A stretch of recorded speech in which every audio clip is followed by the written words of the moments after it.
You are Locked On Texas Tech, your daily podcast on the Texas Tech Red Raiders. Part of the Locked On Podcast Network, your team every day. We're talking specialists coming up next, and we're going to take a listen to Red Raider head coach Joey McGuire, because we knew coming into the year, obviously an intriguing storyline would be the kicking game once again. We've got 1 week now in the books, and Coach McGuire was asked about his take on that effort. Number one, Kenny did a great job. Coach Perry did a great job of getting them all in. So one, I thought Stone did a great job of kickoffs. I think he's got a great opportunity to lead the country in touchbacks just because he's got such a strong leg. Ian actually, on the one they returned, Coach Perry actually asked him, like, hey, don't try to kick this out of the end zone.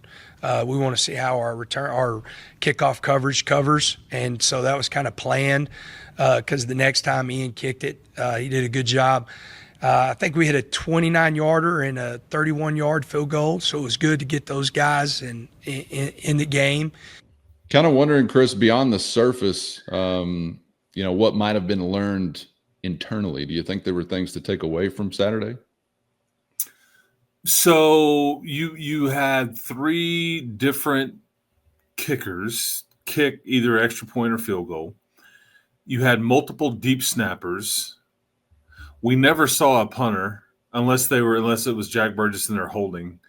Because Joey talked about this. It's like there's been two different games we brought Burgess's entire family over here to watch a game. In both games, he's never punted. So we may be traveling these folks around with us for the rest of the season because they are – yeah, that's right.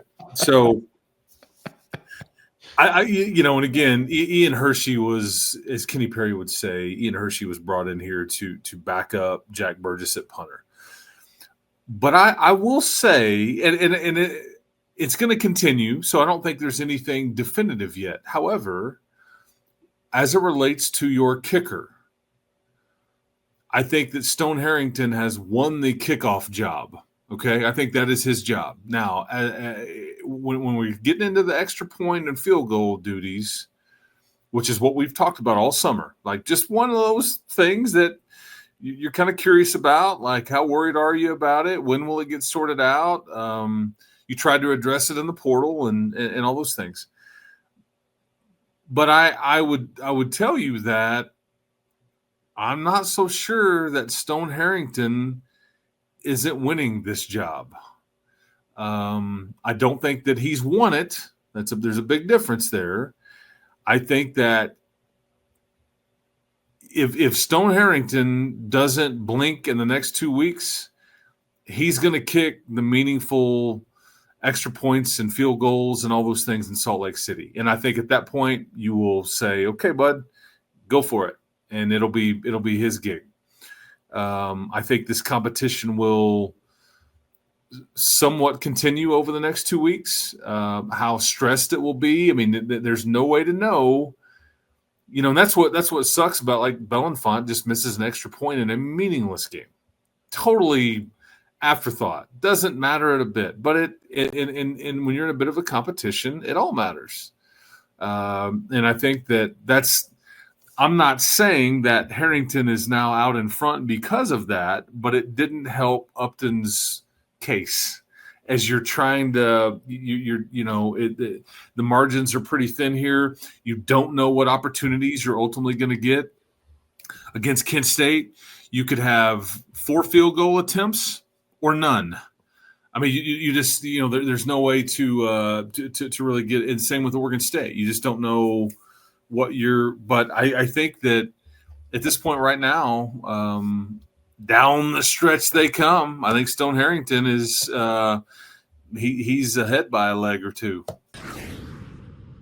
First, today's episode brought to you by Mazda. And Mazda crafts cars for those who choose to do more than simply move. They follow what moves them every time they drive. And that's what makes Mazda stand out. They go beyond safety, style, and performance to deliver a driving experience that feels alive in every detail. And with Mazda, your family's safety is number one. And that's why Mazda's won more 2025 IIHS Top Safety Pick Awards than anybody else. And Mazda offers more than safety with smooth handling, intuitive controls, and standard all-wheel drive in every crossover SUV. It's the small details that make the big plays. And just like there's more to every player, there's more to a Mazda vehicle. Mazda, move and be moved. Pun intended.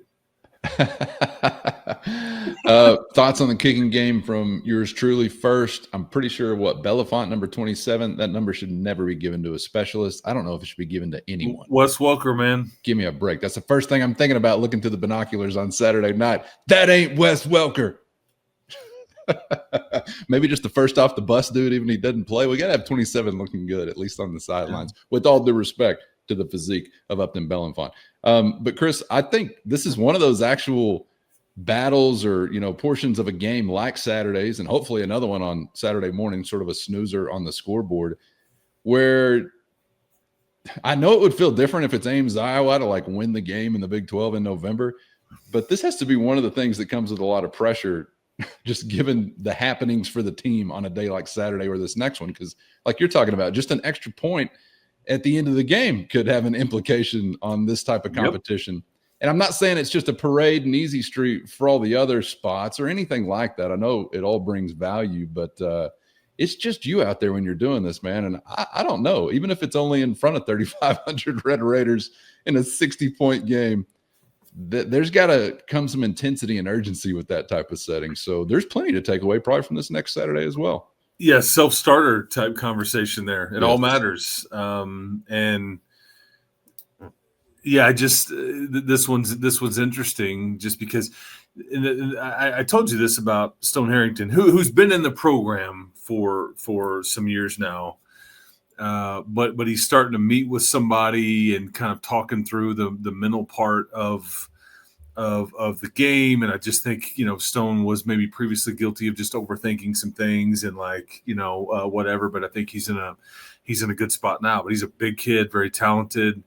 And I think we had this conversation, I want to say, what was it, like 3 or 4 weeks ago, when I said if it's not Upton Belafonte kicking field goals, and if it's not Stone with kickoffs, and it's not Burgess at punter, there's been an upset here. Well, I think we're potentially on the verge. Not that I'm calling it. I'm just saying, because I noticed this Saturday, and I noted it on the broadcast. I'm like, I would have thought that Upton Belafonte was going to kick the first extra points and have the first opportunities, but it was Stone Harrington. Yep. That stood out to me too. And you were calling it, I believe, a brewing minor upset at the time, if it came to fruition, and the kettle's about to start whistling, I think, possibly.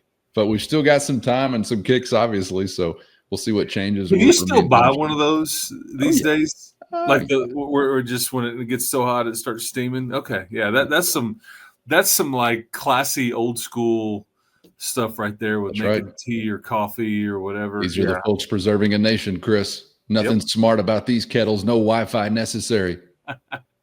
They can't lock you out of that coffee or tea or whatever. Okay. Again, I've confused myself at the transition point. I know we're going to talk about something else next, but I've gotten flustered by the coffee and kettle talk. Linebackers, Chris, it's a question from the Matador Mob I actually wanted to throw to you next.